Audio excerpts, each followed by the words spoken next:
The Taliban has named its new government, and there are some familiar names on the list. When I say familiar, I don't mean familiar to the ordinary person, but certainly familiar to the American who is most responsible for getting these Islamic radicals into key positions of what is now the most powerful terrorist regime in the world.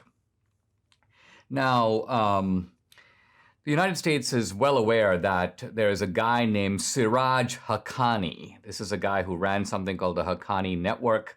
Very bad guy. He's been on the FBI most wanted list for a long time. He's one of the top terrorists in the world. Well, he is now the interior minister of the Taliban. And then there are several other key figures that have a familiar ring to them. These are very bad guys with long histories. They have ties not just to the old Taliban, but they also have ties to Al-Qaeda. And these ties are well documented and well known. Well, how did they get these four guys into the Taliban government? Answer, they were released out of Gitmo, Guantanamo, by Barack Obama in 2014. You might remember the infamous Bergdahl trade. And this was a trade, again, that was done very knowingly by Obama.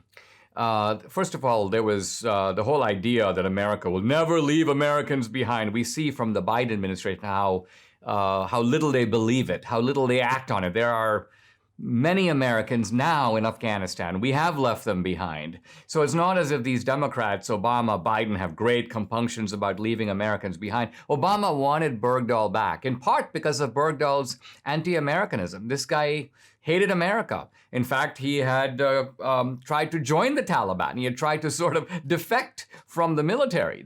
And Obama was like, that's my kind of American, an anti-American like me. And so Obama got this guy, Bo Bergdahl, back. By the way, I was kind of looking to see where Bergdahl is now. And it's very interesting. Guess what? He fled the United States. He lives now in Great Britain, and he has converted to Islam, and he's part of some kind of Islamic faction in Britain. That's Bo Bergdahl now. Now, the guys that Obama released, there were 5 of them. Let's go through where they are now. They were at that time seasoned Taliban commanders, as I say, with deep ties to terrorism, to insurgency, to Al-Qaeda.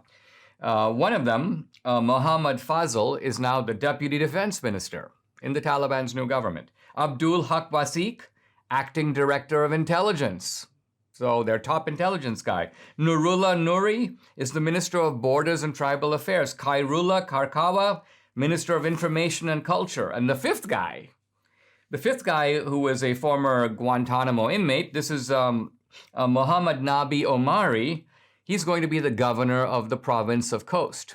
So all 5 guys, and by the way, remember Obama's assurances, these men are going to go to Qatar, we're going to keep a very close eye on them. They're not going to have anything more to do with the battlefield. Wrong. Obama knew fully well that they would return to the battlefield. That's why he released them. Now, this is the key. What I'm getting at here is that, Obama's behavior at the time was puzzling to many people. Some people even said, he's a secret Muslim. He's got to be a secret Muslim. Why else would he want the Muslim Brotherhood coming to power in the Middle East? And my argument at the time was, no, it's not that Obama is a secret Muslim. In fact, I don't believe Obama is any kind of a religious believer at all.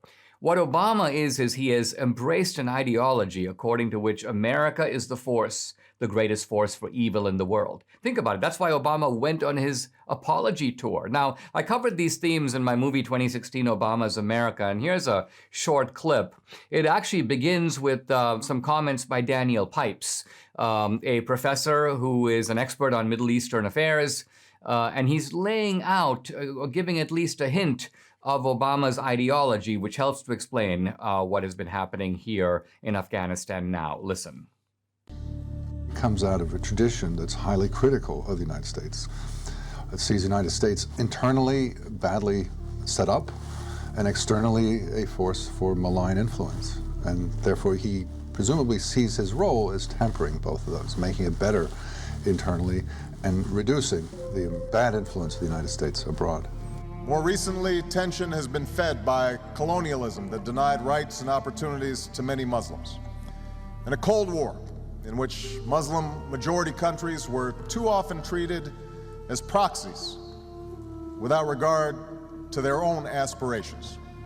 Isn't it so interesting that when you listen to Obama, really listen to what Obama says, you realize that he's not coming out of any kind of a civil rights tradition. He's coming out of this anti-colonial, anti-American tradition, the ghost of his father. And what a crazy dude that guy was. I mean, one-legged, wife-beating alcoholic, an absolute nutcase.